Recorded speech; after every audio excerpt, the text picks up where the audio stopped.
હવે જે સમાચાર વિગતવાર. પરસોત્તમ રૂપાલાએ ક્ષત્રિયો માટે કરેલી ટિપ્પણી બાદ સુરત સહિત રાજ્યમાં અનેક જગ્યાએ ક્ષત્રિય સમાજમાં ભારે વિરોધ થઈ રહ્યો છે. ત્યાં સુરતમાં પરસોત્તમ રૂપાલાનો કાર્યક્રમ શરૂ થાય તે પહેલા જ વિરોધ જોવા મળ્યો. જે રૂટ પરથી રૂપાલાનો કાફલો પસાર થવાનો હતો તે રૂટ પર ક્ષત્રિય સમાજના કાર્યકરોએ વિરોધ નોંધાવ્યો હતો.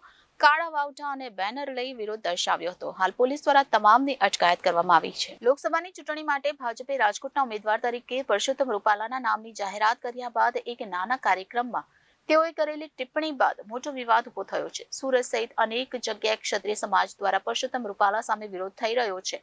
ત્યારે સુરતના ગોપીન ગામ ખાતે પરસોત્તમ રૂપાલાના સમર્થનમાં કાર્યક્રમનું આયોજન કરવામાં આવ્યું છે.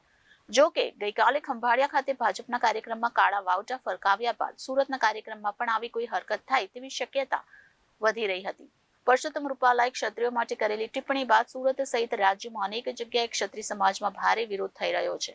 આ વિરોધ સતત વધતો રહેતા ભાજપના ઉમેદવાર પરસોત્તમ રૂપાલાએ માફી માંગી હતી અને ત્યારબાદ પ્રદેશ પ્રમુખ CR પાટીલે પણ ક્ષત્રિયોને મોટું મન રાખીને ભૂલી જવા માટે અપીલ કરી હતી. જો કે ભાજપ દ્વારા માફી માંગવામાં આવ્યા બાદ પણ ક્ષત્રિયોનો રોષ ઘટવાના બદલે વધી રહ્યો છે. બીજી તરફ ભાજપે ઉમેદવાર બદલવાની મનાઈ જાહેર કરી દેતા આ રોષ વધી રહ્યો છે. ત્યારે ગઈકાલે રાજકોટના ખંભાળિયા ખાતે ભાજપ કાર્યાલય ઉદ્ઘાટન પ્રસંગે રેલિંગ તોડીને ક્ષત્રિયોએ કાળા વાવટા ફરકાવી હંગામો મચાવ્યો હતો અને ખુરશીઓ પણ ઊંધી કરી દીધી હતી. જેના કારણે ગઈકાલે સુરતના ભાજપ કાર્યાલય ખાતે પણ પોલીસ બંદોબસ્ત ગોઠવી દેવામાં આવ્યો હતો. ભાજપના કાર્યક્રમમાં ક્ષત્રિય સાથે અન્ય સમાજ દ્વારા વિરોધ કરવાની ભીતિ રહેલી છે. ત્યારે સુરતમાં પરસોત્તમ રૂપાલાનો કાર્યક્રમ શરૂ થાય તે પહેલા જ વિરોધ જોવા મળ્યો. જે રૂટ પરથી રૂપાલાનો કાફલો પસાર થવાનો હતો તે રૂટ પર ક્ષત્રિય સમાજના કાર્યકર્તાએ વિરોધ નોંધાવ્યો હતો.